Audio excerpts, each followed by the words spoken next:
Nous, on va encore appuyer le point effectivement de l'importance pour nous de considérer quelque part le DOH comme un média, on va voir, à la fois de branding et à la fois de business.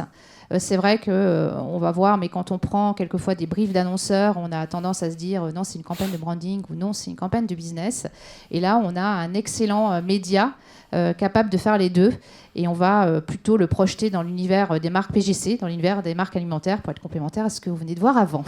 D'abord, le format. Alors, le format, on n'apprend rien, mais effectivement, le format vidéo, on sait que c'est un format qui est fortement plébiscité par les shoppers. Alors, en plus, il y a toute une nouvelle génération qui ne plébiscite que ce format. Donc là, on est dans, comme je l'ai dit tout à l'heure, le format vidéo qui arrive en magasin, hein, parce que quand même, jusque-là, on était quand même sur des formats print en magasin. Donc, si on regarde, 53% des consommateurs le jugent plus divertissant, plus attrayant qu'un autre type de publicité, et 35% le préfèrent parce qu'il donne davantage d'informations et raconte une histoire. Donc voilà, d'un seul coup, la vidéo arrive en magasin avec ce format DOH.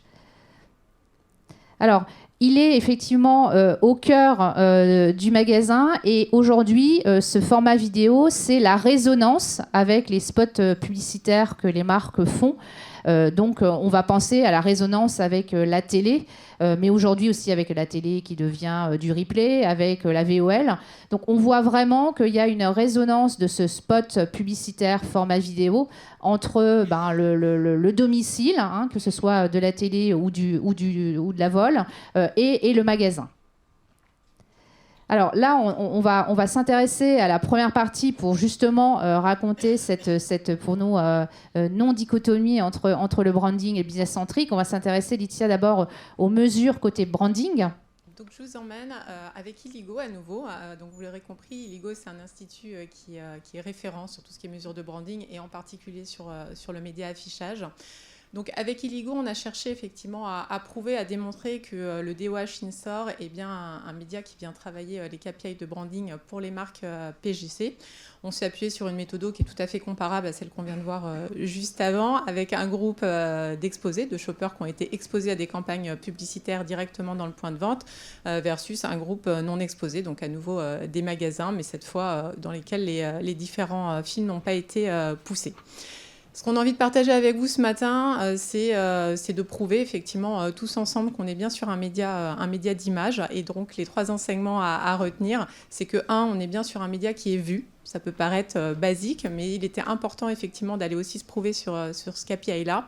Donc c'est le score de reconnaissance que vous avez sous les yeux, qui est de 21% sur la base des shoppers exposés, mais surtout ce qui nous intéressait, c'était l'uplift par rapport au groupe de magasins non exposés, qui est de plus 7 points. Donc premier renseignement, on est bien sur un média en magasin qui est vu par les shoppers pendant leur parcours d'achat.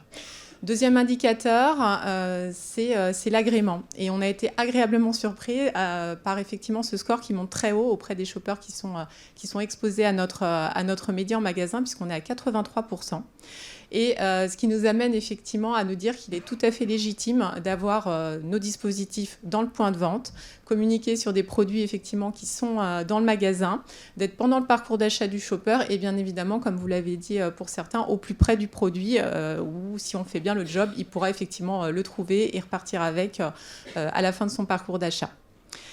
Troisième enseignement qu'on a été également chercher, c'est qu'avec cette exposition, cette répétition du message, donc chez Média Performance, les magasins, donc les hypermarchés sont équipés aussi bien en entrée de magasin que dans l'allée transversale. Donc on vient toucher toute l'audience qui peut rentrer dans le point de vente au moment de son passage, des portiques en entrée. Ensuite, on répète le message plusieurs fois.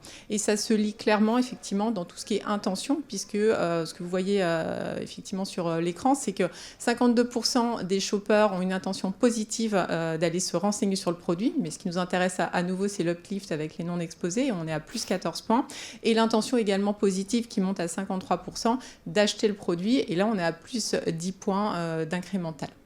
Donc le média, il est bien vu, il est apprécié et il donne envie aux shoppers d'aller à minima se renseigner, voire repartir avec à la fin de son parcours d'achat. Donc ces KPI vraiment montrent et viennent appuyer le fait qu'on est bien sur un média de branding, au même titre que peut l'être la télé ou l'affichage traditionnel.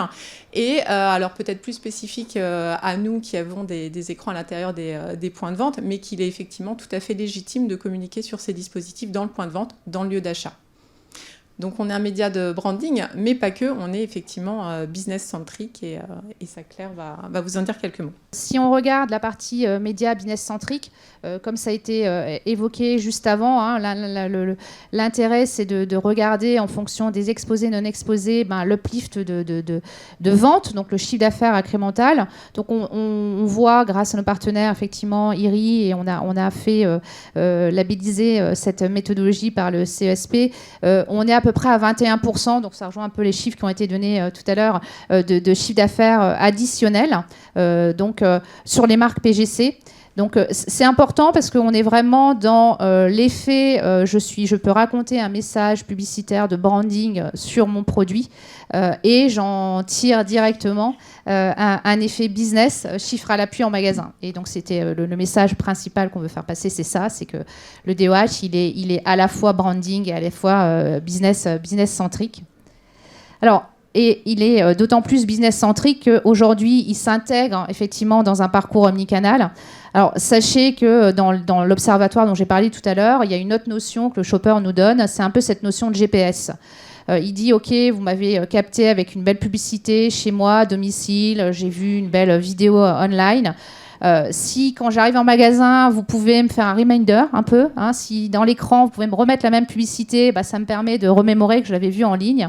Et si, idéalement, à côté du produit, vous pouvez mettre un kakémono, un stop rayon, voilà, là vous m'accompagnez complètement dans tout mon parcours, hein, donc un peu cette notion de GPS. Et on comprend que ce parcours complet va être, de fait, une grande efficacité jusque l'achat du produit. Alors, comme effectivement, vous venez de le montrer, Google et Fnac Darty, on pense que c'est très important de mesurer les continuums. Donc, nous, aujourd'hui, on a un produit qui est toute la vidéo online et cette résonance avec le DOH qu'on a appelé Video Stories.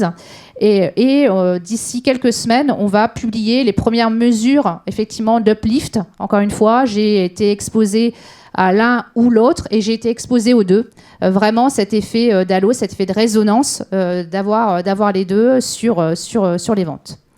Donc, à bientôt pour l'actualité. Merci. Merci.